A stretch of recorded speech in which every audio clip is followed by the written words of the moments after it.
to another episode of the Adventure Box Podcast. Hey, this is Zach Edwards, coming to you from Historical Conquest. I'm the CEO and creator of Historical Conquest, which is a really fun game where you basically play like you've heard of Pokemon, Yu-Gi-Oh, Magic, like those kind of games. But the gameplay of Risk, the board game where you're trying to take over the world, and where every card is historically based. So every card you play with, you're like, oh, I have this person. Oh, I have this person. I have this event. I have this technology. I have this knowledge. All those different things. So you're playing just to have fun, but you're learning as an afterthought or something that a residual that comes from it. So you always walk away from that game a little bit smarter and a little bit more determined to win the next time. Because as a card game, it's always different every time you play. Okay, so let's get into this. Today is going to be really fun. Again, like I told you, I love learning about Egypt. So this is Tuesday. We're going to tell you about the great pharaohs. This is all the great pharaohs of the New Kingdom. And why is this significant? Because these are the ones that you hear about all the time. King Tut, Nefertiti, but there's a lot that you have not heard of. And we're going to go into that. Excuse me, sorry. Okay, so first thing I want to do is, again, like I always want to do, if you're listening to the podcast, you're not going to be able to see this, but if you know the world map, you can know where the United States is, and you know where Egypt is. Egypt's way over here, connects basically Africa, which is in Africa, to the Middle East. So around Israel, Jordan, and also Saudi Arabia. Now, what's amazing about Egypt is that there's so much mystery in it. We might think that we know a lot about Egypt, but we also know that we don't know much about Egypt. Because every time a new ruler came in, there were parts and pieces of the history that were actually changed. Today, we're going to see that dramatically. This is like one of the biggest points where we actually see a lot of change. But last week, we were talking about the Hyksos. Hyksos. The Hyksos, the translation means foreign invader. The Hyksos are actually a people that came from other lands. I guess foreign, right? Well, they're known as those coming from Canaan. Where is Canaan? Canaan is actually right here. You have Israel. You have Jordan. You could have Gaza too. These are all the different places. Lebanon, Damascus. All of these make up Canaan, or what used to be Canaan. But what's really interesting about this point, last week we were talking about this, the Hyksos were potentially the same thing as what? As the Hebrews coming in. And there is so much evidence out there that it is, and still people deny it. People still like to deny the Bible as a historical document, but it is. It's just as much a historical document than anything that we see from the Egyptians, anything we see from the Arab nations, from the African nations, anywhere else. Mesoamerica, because every time a ruler comes in, they change it. Well, the Bible itself, as far as we know, has never been changed. And the reason why we can actually say that, minus the fact that it was written after the events of anything before Abraham, the reason why we could say that nothing has actually been changed is because we have things like the Dead Sea Scrolls, which basically show that the translations is, now again, every translation is different, but basically on. So the Bible has not changed. So as a historical document, you actually have to accept it as a historical document. You might not believe the religious part, but you have to understand that there is a history based. Basically anything from around Jacob and so, okay, Moses would have been the first one that wrote down the books of Moses. So anything from Moses on, but that could also account for basically the time in Egypt. Everything before that is basically oral history that's been passed down. So how much has it actually been changed? I don't know. But you know what? As a Christian, and I'm only going to say this just because I want to be able to put this out. As a Christian, it does not falter my faith to think that something at some point may have been a little bit off. I'm totally fine with that. There is nothing that really worries me about it because they're lessons of a God that we believe in. Now, what's interesting here, and you're going to learn this a lot next month when we talk about ancient Israel. And the reason why you're going to learn about this a lot because the Abrahamic covenant. Okay, so this is where it's very, very interesting. Abrahamic covenant, where did it come from? came from Abraham, where he said he saw God, or said he spoke with God, and was able to receive all these different visions and understandings from him. Well, spoke to him too. So yeah. But interesting enough, so who were his sons? You have Ishmael, and you have Isaac, and he had sons after that too. But those were his two first. One was from Hagar, was from a maidservant of his wife, because his wife was barren or infertile at the time, and so she couldn't have a baby. And he was like 86 years old when he had Ishmael. So Ishmael would have been the firstborn, which usually the firstborn gets the birthright, right? Okay. Then there was Isaac. Now, Isaac came out from his actual wife, Sarah. And so she actually had Isaac, and he was supposed to be the beloved, the one that was supposed to have the birthright. Okay. We're just going to throw that out there.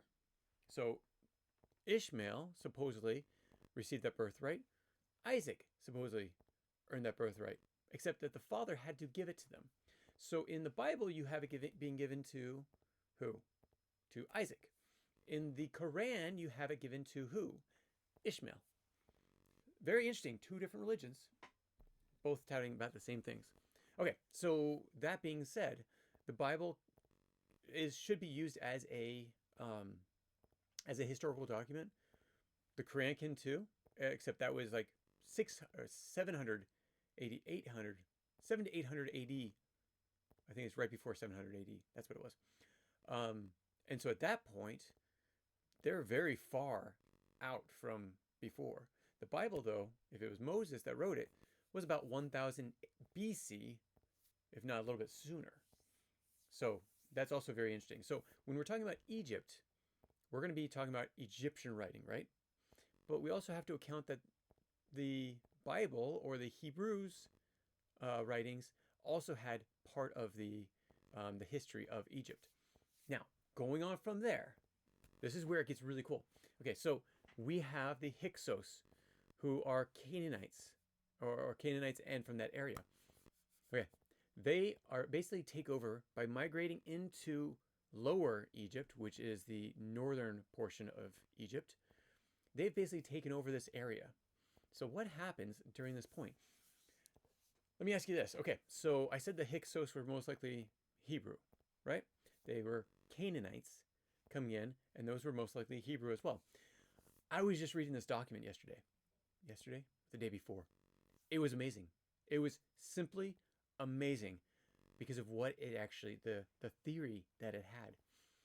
Now, we know if you use the Bible as a historical document, we have Joseph being sold into Egypt, or being sold to traders by his brothers who are jealous of him. So Joseph sold to traders. Traders come into Egypt. They sell this Hebrew, Joseph to Potiphar. Potiphar is one of the lower down, but someone in the administration for the Pharaoh. Well, what happens then? So all these different events happen to Joseph until he becomes the seer of Egypt, right underneath the Pharaoh. Here's where the document gets very interesting. Why would an Egyptian, like fully Egyptian Pharaoh, ever want a Hebrew to be his vizier? Even if he did translate two of his dreams. Okay? Just think of that. Stew on that question. Okay, so an Egyptian, would he be as accepting? I mean, yes, he could be. Totally. He could be. But the Egyptians are like to be able to keep tradition. The dynasties are based on their families. They're very territorial on certain things. But what happens if Joseph was sold into Egypt after the Hyksos had already taken over or migrated into Lower Egypt and taken it basically over? Never really thought about that, huh? Okay, so if there were already Canaanites in that area, and they, as the document says and as history shows, the Hyksos, even though they were foreign invaders, they didn't take over and change things. They actually merged with the culture of Egypt, which means they also had kings and pharaohs. Hmm. Okay. Could the Hyksos Pharaoh have been the one to accept Joseph? Yeah, actually, that makes complete sense. They could have done that because supposedly, again, we don't know exactly when the Hyksos came in, but it's around the same time as Joseph was there, maybe even possibly a good amount of time before Joseph went in there. And if that's true, it wasn't just the Hebrews that came in, it was people from Canaan coming in, which makes complete sense of why the Hebrews would come in as well. Okay, that makes a lot of sense, actually. Okay, so what happens? So you have this Pharaoh who's now accepted Joseph in the area, supposedly because he foretold 7 years of bumper crops and then 7 years of famine, according to the Bible. Okay, so what happened in Lower Egypt? Well, there was plenty of different famines. We don't actually know which one and when they actually happened. So we can't say, oh, it was this famine, it happened 7 years, and then this year, 7 years of bumper crops, 7 years of famine. We can't tell that. There is no documentation whatsoever, as far as they found so far, that can actually say that there was 7 years and 7 years. But they do actually foretell that there were famines that were happening. And they do foretell, and sorry, archaeological findings have found wheat silos everywhere. There's like all different cities have all these different wheat silos around the time of Joseph. They were started. So that's a good, I mean, that's possibly a good showing that it could actually be true. That the historical document, at least as the Bible, the historical document could actually be 100% true. So that's why I started sharing with you on last week. But since then, I got this new document that I had to read. So that's a very interesting theory, possibility. Did it happen? I don't know. We weren't there. The historians have the best that they can do, but they don't have all the information. So let's go into the New Kingdom. This is where it gets also very interesting. So in the Bible, again, using it as a historical document, it says that the Pharaoh that did not know Joseph attacked and kicked out, according to history. Now, let's do Bible first. The Bible says that the Pharaoh did not know him and enslaved the people and were worried that they were getting too powerful, so they enslaved the Hebrews. Okay. That's from the Bible's perspective. Let's go to Egyptian history. What do we know? Okay, so we know, I think we told this last week, we had Thutmose and Ahmose. So before we get to Ahmose, let's go to, and we talked about him. His name was golly, I can't remember his name. The father of Ahmose, and actually the father of Thutmose as well. The father of Ahmose died. So we historians believe that he died from, let's see. Let's get this over here. There we go. Okay. I gotta grab some notes. Okay. So in this, we believe that Ahmose was born in 1560 BC, or around there. His father's name was Sekenyere Tai. And so his wife was Aotep the first. Now, Aotep, what happened? 1558. Let's say Te. Let's just call him Te. Pharaoh Te dies. Possibly from combat, possibly from something else. Not 100% sure because it didn't really say. So, Te dies. Who takes over? Well, Ahmose was too young. Thutmose was gone. So Ahmose the first was the son of Aotep. Aotep actually takes over. So she is actually we call them the regent or the pharaoh, the temporary pharaoh for the son until the son is old enough to become Pharaoh. So let's show you some pictures. I like pictures, as you know.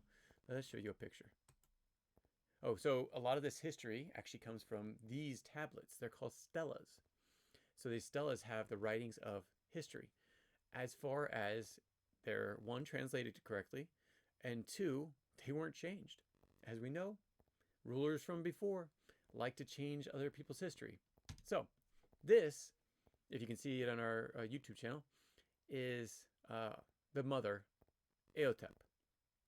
Aotep, there's not much on her, so I'm not going to show you the next one, because the next one is her son. So Aotep takes over, and she actually continues the struggle against the Hyksos. Now, Te died while in battle, whether he died in combat or not, we're not quite sure, but he died during that time that they were combating the Hyksos and pushing them out. And again, what did we say when the Egyptians attack a certain place? They take slaves. They took slaves all the time. And you had a good amount of slaves in that area that was theirs, the Egyptians, in Egypt, in the lower kingdom.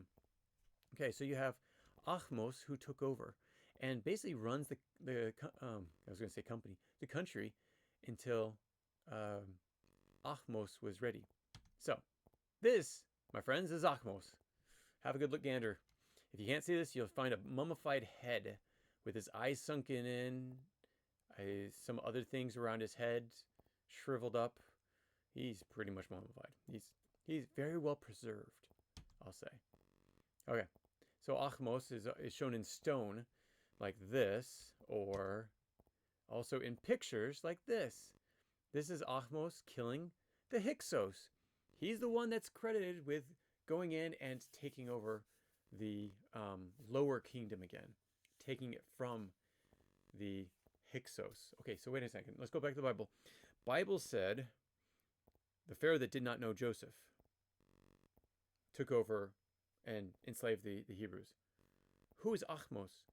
Ahmose was from the upper kingdom, which was separate from there. So yeah, he would not know Joseph.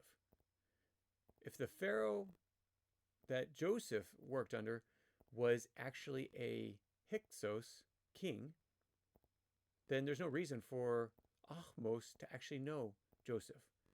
So knowing the favors that they did for Egypt, no, they didn't do favors for Egypt in this idea, in this theory. If this theory is true, they did it for the lower kingdom, not the upper kingdom, which is why the Pharaoh would look upon these people and is like, why would I favor them? They've done nothing for us. They've done it for themselves in the lower kingdom. And so that Pharaoh, who did not know Joseph, he probably did not know that other king either, takes it over. And if, as you might know, the Hyksos came in, Joseph came in about the time of 1800 BC. Aotep was born in 1560. So that is about 200 to 300 years between the two. And actually, we don't actually, Ahmose ascends the throne in 1549, so it's even further away. And then he conquers Avaris, which is the Hyksos capital. And we didn't actually find that until later on because it's under one of the Ramses cities. Yeah, so they actually had to excavate underneath a city to be able to find Avaris, or the capital of the Hyksos. So Ahmose leads an army into there in 1540 and successfully sieges the capital, signaling the retaking of Egyptian lands by the Egyptians. This is when the new kingdom starts, about 1539 to 1525. This is the first part of that. So continues his campaign, pushing the Hyksos out of Egypt. And again, as we've already said, every time they have battles, they take slaves. So he also secured the border between Nubia and Egypt as well, from the south. So his reign established a lot of stability in the area. Well, 1530, who dies? Aotep dies. 1525, Ahmose the first dies. Who takes over for him? Interesting enough, this is also where her name was Hatshepsut. Hatshepsut comes in. Okay, so Ahmose dies in 1525, and Hatshepsut,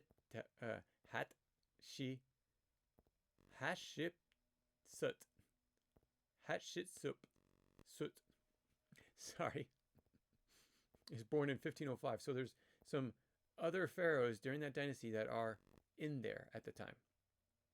1508 is when Thutmose III is born also. So these are husband and wife. So Thutmose the first also served right after. That was right. That's what it was. There's Ahmose, and then there's Thutmose the first, and he becomes king with Queen Ahmose, which is interesting. Ahmose being the queen, even though it was king. No, they're not totally different people, but it's like,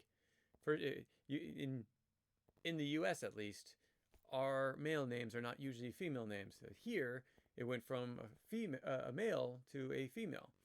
So cool. Okay, this becomes the royal family.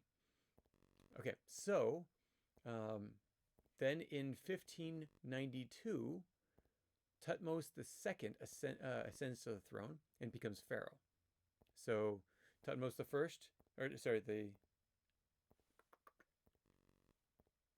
second takes over the throne about 1492. Wow, sorry, 1492 BC.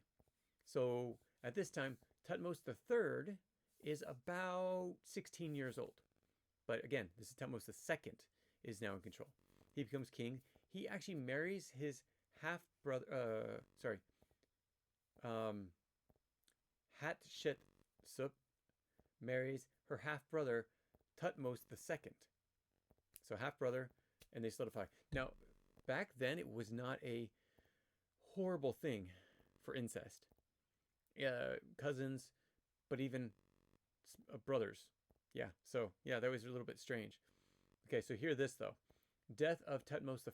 Upon his death, his young son, Thutmose III, is too young to rule. So Hatshepsut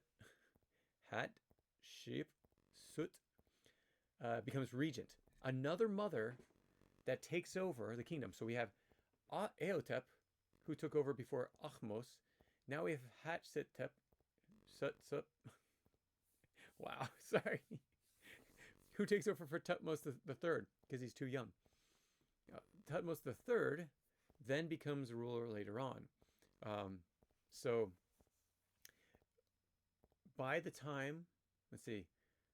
So again, the wife takes over in 1479, and then she dies in 1558. Okay, so she actually ruled for about 21 years. Now, interesting enough, that is, let's see, 1508 to 1458.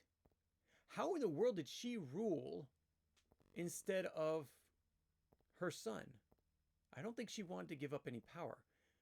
He was now 50 years old. Something tells me that he probably did not see that very happily. So, but he had to share his rule with his mom. But who knows? They might have had a great relationship. Hopefully. Okay. So Thutmose III comes in. He's considered the Napoleon of all of Egypt. And he is going to raise holy, on other kingdoms. So he goes up through Canaan and up into Syria and takes over all that land. So Syria, Canaan is taken over. He goes down into Nubia, which we're going to talk about Thursday. He goes down into Nubia and takes that over as well. So he's got a lot of power, and he's got a lot of construction that's going on, and he's got a lot of slaves to help him in that process, because he builds cities, lots of cities. Okay, now on Thursday we're going to be talking about something very different. So you know how we talk about how Egypt was a polytheistic religion, society, like they believed in many gods, or the possibility, like I was sharing, the other theory is that they actually believed in one God, but with all different aspects to it. So we're not actually quite sure how that worked out. But, and they believed in Amun-Ra. So Amun and Ra became Amun-Ra, and everyone was happy with it. So what happens if a pharaoh comes in and tries to change that? We're going to find out about that in, actually, let me find out what time it is. Okay, so we got a few more minutes.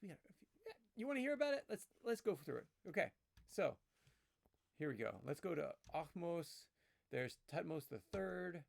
There's the battle that he had against the Nubians and the Syrians and the Canaanites. But I actually don't know which one that is. Battle of Megiddo. We'll have to look that one up. Where is the battle of... It's funny, I pulled this image and then I didn't look up where that was. Okay, it's fought in 1457 BC in the ancient city of Megiddo. Got that? Here's an interesting one. Present-day northern Israel. Okay. So he is capturing, he's holding the hair of slaves or something like that. Just throwing that out there. Interesting little tidbit there. Okay, so they say that it was the Jezreel Valley, trade route. It lies among the trade routes linking Egypt to the northern empires of Mesopotamia and Anatolia. And so this is where he battles the Canaanites after Ahmose kicked him out a long time ago. So interesting. Very interesting. Okay. So, but sorry, that was totally different. I wanted to go through those pictures. So here's the thing. What happens when a new king comes into power and tries to outdo his father? So you have Thutmose II. Again, Thutmose II died, Thutmose III died in 1425. His son, oh, no. Nope, there's actually some pharaohs in between. I forgot about this. Okay, so Thutmose III dies, and then other pharaohs take over, and so on and so forth. But then there's Akhenaten. Remember that name. He's actually the reason why you might know his name is he was actually married to the very famous Nefertiti, who is very much known for her beauty. Now, what they should be known in is how they changed the culture of Egypt all on their own. Now, why did they do it? How did they do it? That you'll have to wait till Thursday. So, because I'm going to end it here. I do appreciate you visiting us with this Adventure Box podcast. Again, go out to the stores, go online, www.historicalconquest.com. Pick up some of the Historical Conquest games. You're going to enjoy it.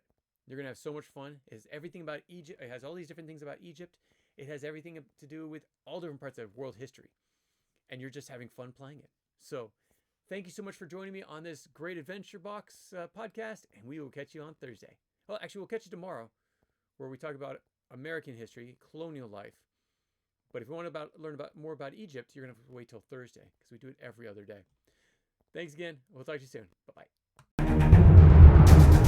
If you have any comments or questions, add them to the comments below. Otherwise, we'll see you tomorrow, actually. Take care. Bye.